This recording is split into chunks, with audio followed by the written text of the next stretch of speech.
Senior Israeli officers believe that Israel is in social chaos as clashes between anti-Netanyahu protesters and supporters of Israeli Prime Minister Benjamin Netanyahu and the police escalate. For the past few months, the Israeli regime has been preparing for an uprising. Now, demonstrators against Netanyahu are calling for an uprising. This while Netanyahu and his son Yair are accused of inciting the right-wing and far-right-wing supporters to attack what they call leftists seeking an end to Netanyahu's rule. Israel is in a state of chaos, and it seems that things will only escalate. This comes even with the hiring of a new so-called Corona czar, who is tasked with ending the daily protests against Netanyahu's rule. Israelis are now finding themselves desperate for survival, as the coronavirus has led to the collapse of the economy there. For many Israelis, the only solution is to get rid of Netanyahu.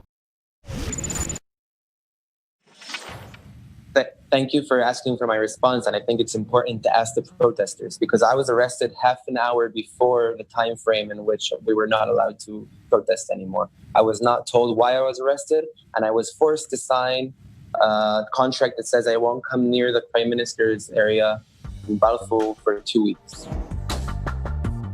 And as things become gloomy, senior officers representing the intelligence, academia, military, and the regime are taking note that things are getting out of hand.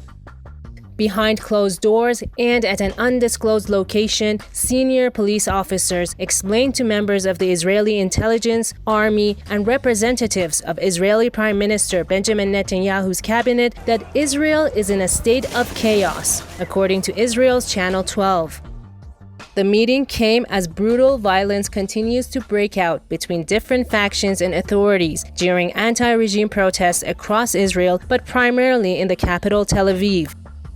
A number of protesters protesting against Prime Minister Benjamin Netanyahu in central Tel Aviv were hospitalized. They were attacked by far-right demonstrators who support Netanyahu, reportedly infiltrated the anti-Netanyahu demonstration, attacking a group of protesters with pepper spray and glass bottles. The following is a photograph and a video of that specific attack. The person in the above photograph is 27-year-old Shaya Sekler, and his picture has been circulating on social media in Israel.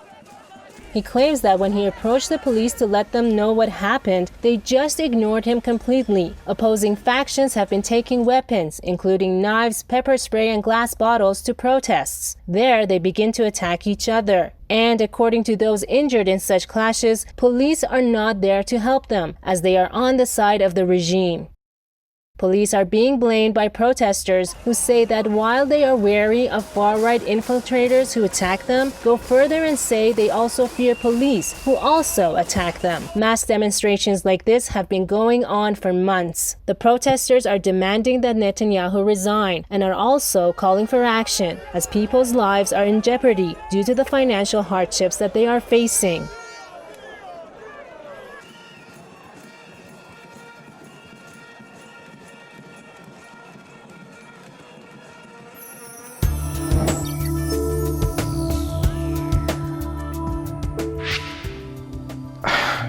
Israel is living in a kind of organized chaos. State functions, we have this corona pandemic and economic collapse, but if you look around the country, life goes on. Even though there are a lot of people unemployed, businesses are still working, the transportation works, we have electricity, not like in Gaza or parts of the West Bank. There's water, the government functions, but everyone has a sense that we're kind of walking on eggs. It's very sensitive. The government is very fragile.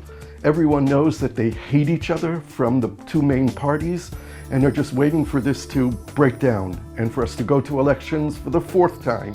It's just a matter of time. This is what most people feel.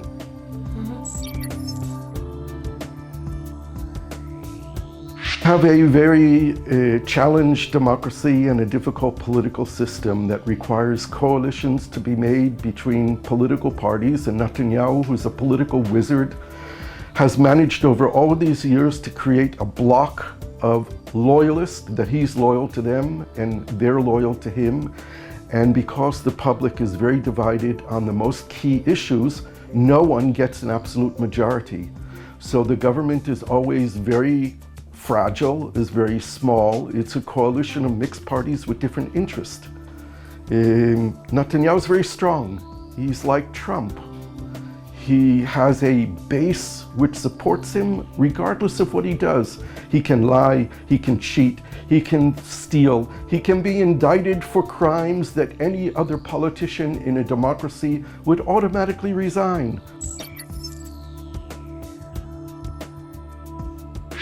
I think the number one challenge to Israel, the existential question for Israel, is the Palestinian issue. Israel claims to be the democratic nation state of the Jewish people, but for 52 years the reality that we have is one state binational apartheid. It's not democracy because 50% of the people living on the land between the river and the sea don't have democracy, and you can't claim that it's the Jewish nation state because 50% of the people living here are not Jewish.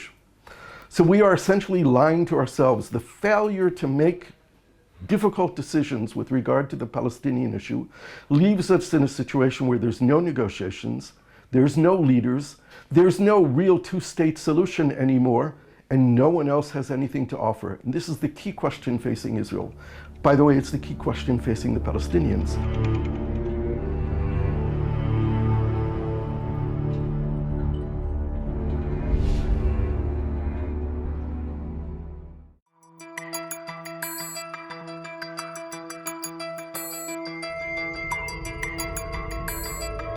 אנחנו יושבים במאהל הזה מסיבה מאוד מסוימת, ורבים הצטרפו, רבים מסיבות שונות ומגוונות.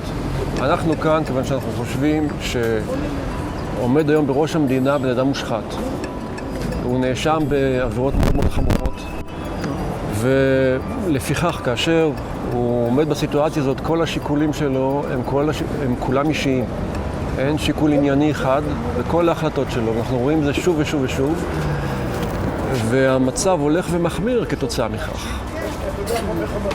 וכל אחד מאיתנו הגיע מסיבות שלו, אבל בסופו של דבר המחאה שנמצאת כאן כרגע במאהל הזה נובעת רק מהיותו של ראש ממשלה חשוד בעבירות מאוד מאוד חמורות. כל אדם אחר בעל מוסר בסיסי ביותר היה מזמן כבר שם את המפתחות ואומר אני זז הצידה, כיוון שזה לא תקין. במדינה אחרת לא הייתי מסכים שזה יקרה, אבל כיוון שהשיקול שלו כרגע הוא אישי. אני כבר מפגין מעל 3 שנים.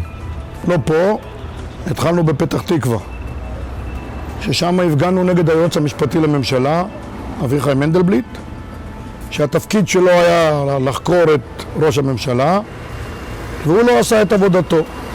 הוא גרר רגליים. כן? אני לא סובל כלכלית, אני פנסיונר, אני מסודר כלכלית, הקורונה לא פגעה בי, שום דבר לא פגע בי. אני התחלתי עוד לפני הקורונה, מה שאני סובל, זה שאני סובל שאני מרגיש שהמדינה הזאת מפסיקה להיות מדינה ליברלית, דמוקרטית, שחיה על פי ערכים. וזה חונק אותי פה. את הנשמה שלי, זה מה שזה חונק, ובשביל זה אני פה. אני פה כי אני לא רוצה שהמשטרה תבוא ותגיד לי אם מותר לי להפגין ככה, אסור לי להפגין ככה. אנחנו עכשיו מפגינים כנגד כל השחיתות השלטונית הזאת. וזה מפריע לי פה, מעבר לזה לא מפריע לי.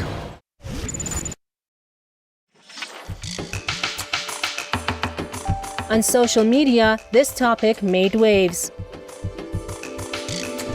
According to Neri, Israel's corona czar says he has considered quitting 5 weeks after Netanyahu appointed him. According to Anshel Peffer, Netanyahu has realized that he can't regain the public's trust on coronavirus, which is why he finally agreed to appoint a corona czar and is now trying to shift the blame onto him. Arya says that the crisis since May has been a result as much as anything of Netanyahu's political weakness. His instincts on the virus are good, but he isn't strong enough to get stuff through cabinet anymore. Avi says that for someone who is supposed to communicate to the entire Israeli public, he is doing a really poor job.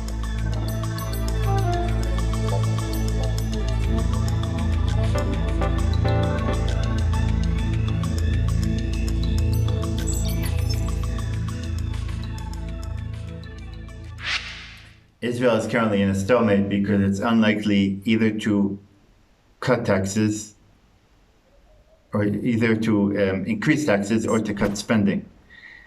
And while various American publications predict that Netanyahu is clinging to power in order to reach a better plea bargain, in fact, they don't know Netanyahu.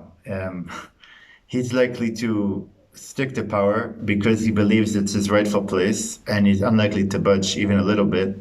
And he's likely to drag the country in a prolonged crisis for foreseeable future, unless he happens to have some kind of health problem.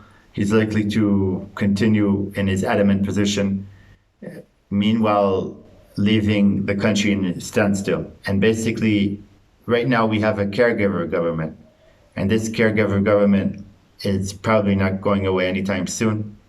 And in any case, it's not. It has an inability to take the country out of its current position of a stalemate and to offer a vision forward.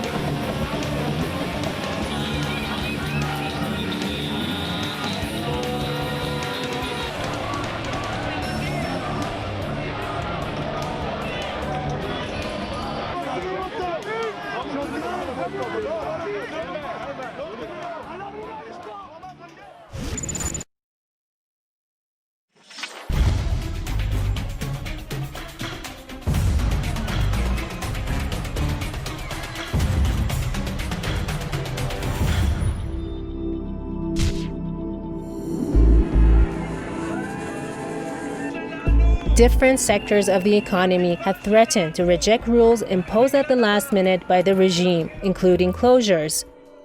At one point, restaurant owners forced Prime Minister Benjamin Netanyahu to back down from an order to close restaurants in August. Demonstrations in occupied Jerusalem, Al-Quds, and Tel Aviv are being conducted because they see Netanyahu as the enemy of the people and feel that Israel is spinning out of control.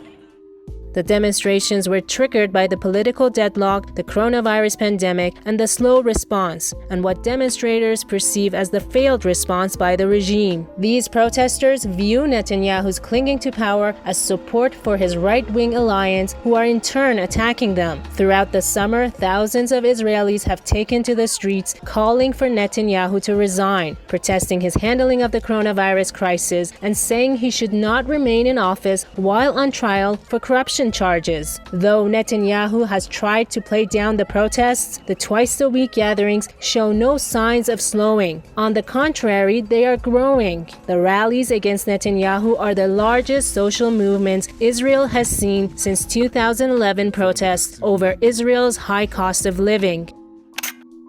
Protesters have clashed with the police, accusing them of using excessive force. This while gangs of Netanyahu supporters affiliated with a far-right group have assaulted demonstrators. Netanyahu has claimed demonstrators are inciting violence against him. Protesters want Netanyahu to be tried and hanged, they say. The situation has gotten out of control.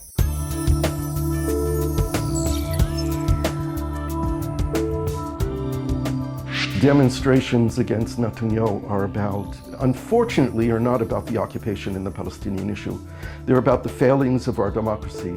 The fact that we have a prime minister who's been indicted with 3 charges of corruption and breaking the public trust, and he doesn't step down. He continues to be in government, and this is a sign of corruption of our government. We have a decreasing freedoms of our democratic institutions, and Netanyahu, because of his attempt to stay out of court, is compromising the watchdogs of our democracy, is challenging all the time the legitimacy of the courts, of the prosecutor, of the attorney general, of the police. He has claimed that these charges against him are fabricated. He echoes Trump in talking about a deep state, and he delegitimizes our media. Just like Trump. It's a mirror image of Trump, exactly one-to-one. And now he even is calling the demonstrators anarchist, just as Trump called the demonstrators for Black Lives Matter as anarchist.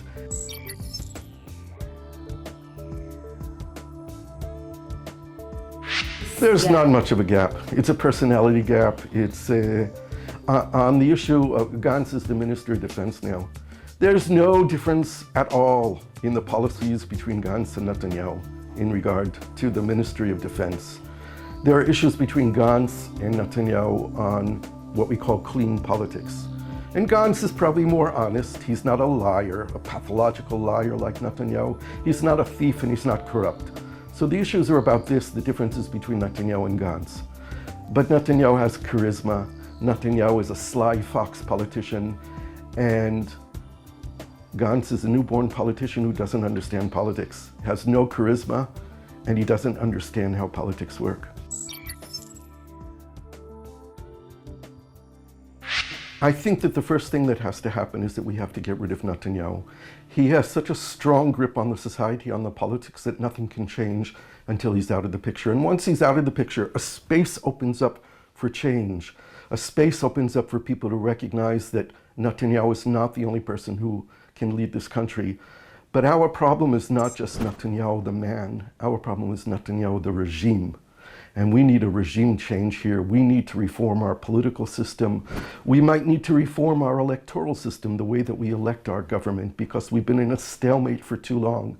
And hopefully, if and when those things happen, new leaders will also stand up. We need to see the young generation stand up. People who can challenge the society with new ideas and new proposals and new thinking. We need new thinking. The old paradigms, the old slogans don't work anymore. They don't hold water. They're not relevant. We're in a new world and we need to face this reality.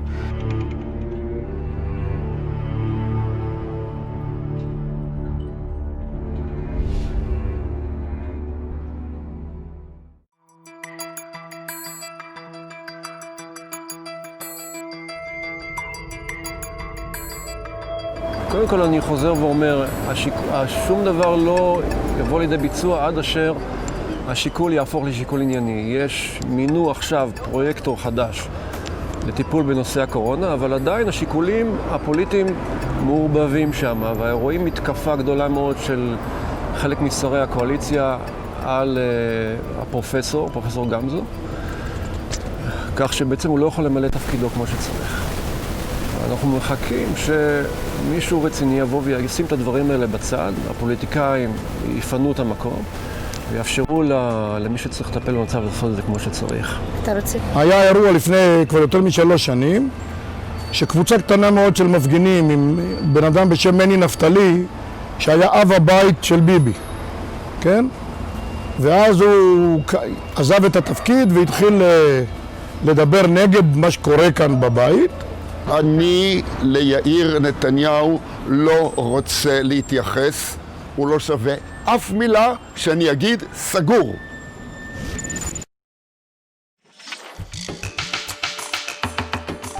Online, this topic is being talked about. Elizabeth says that, at protest sites, participants often engage in dialogue with each other, allowing the non-Zionist contingent to reach a new audience. Protesters also undergo a process of radicalization due to police violence against them, as well as incitement against them by Netanyahu and minions. Market Marvel says, opposing Netanyahu's policies doesn't make one anti-Israel. His policies look more like Nazi Germany than Israel. Eaton says that this is the 10th straight week of national anti-Netanyahu protests. Despite momentum, these demos are only a beginning. As one activist told me, even if Netanyahu leaves, we'll need time to rebuild the institutions he destroyed. Royce says that it sounds like they're protesting more so because he's corrupt and less so because he's a fascist. He feels that the latter is better cause for outrage. Munther replies, a bit of both actually, with one causing the other. Netanyahu has so far dismissed the demands of the demonstrators. Recently, his right-wing Likud party issued a statement that accused Israel's only 2 private TV stations of giving free and endless publicity to the protesters and exaggerating the importance of the gatherings.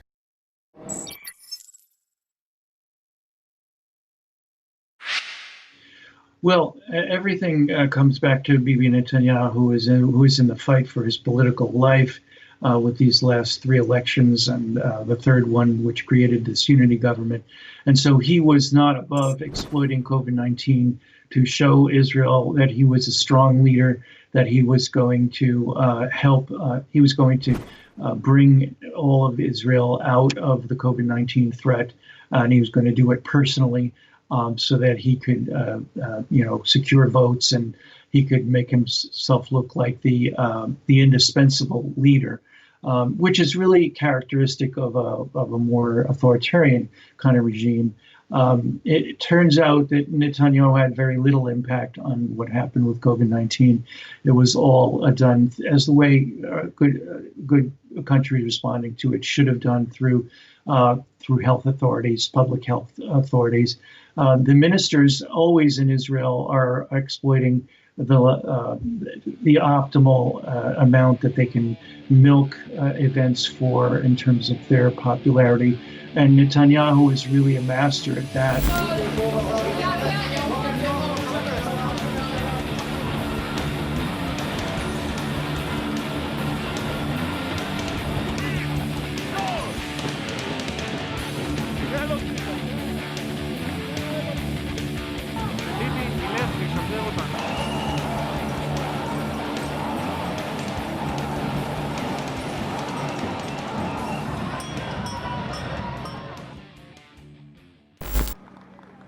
In a nearly 6-minute rant at a meeting of his cabinet, Netanyahu slammed the media for inflaming the protests, that is, devoting disproportionate airtime to them, and for distorting incidents of violence against the protesters. For months now, the regime in Tel Aviv has been anticipating social chaos or even an uprising against the regime. Back in late April, a team from the National Security Council, tasked with combating the coronavirus outbreak, discussed an armed revolt scenario caused by the economic crisis. The 30-member team that brought together regime officials, analysts, and representatives from the Israeli army, the NSC, police, and academia reportedly discussed the circumstances that may lead to such a civil uprising alongside ways to suppress it. The team claimed that distress and anger will not lead to large-scale social phenomena on their own, at least in the short term. The second scenario, however, holds the potential to cause substantial long-term damage to Israeli society and democracy. The regime is taking note that its grip on power is eroding by the day. Here is the news making the press in Israel. Ynet News. International survey shows 18% of Israeli children lack proper clothing, 19% lack serviceable footwear, and 4.5% say they rarely have enough food to eat. Research also points to dramatic disparities between Israel's Arab and Jewish children. According to the survey, 16% of Israeli children lack required school equipment, with only Namibia and Nepal having a higher percentage of children without such gear. The Jerusalem Post. The international protest movement against Prime Minister Benjamin Netanyahu took a step forward when simultaneous demonstrations were held in 18 cities around the world. The international protests, which attract mainly Israeli expats, show solidarity with the thousands protesting in Israel for Netanyahu's resignation.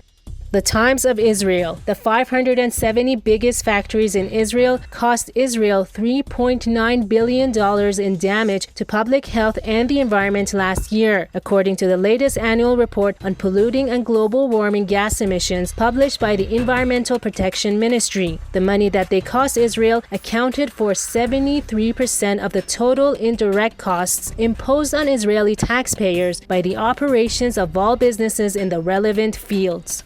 I-24 News. Israel is hoping to sign a deal formalizing the normalization of ties with the United Arab Emirates by mid-September. The signing ceremony to take place in Washington, D.C., exact date to be hammered out in talks with Abu Dhabi.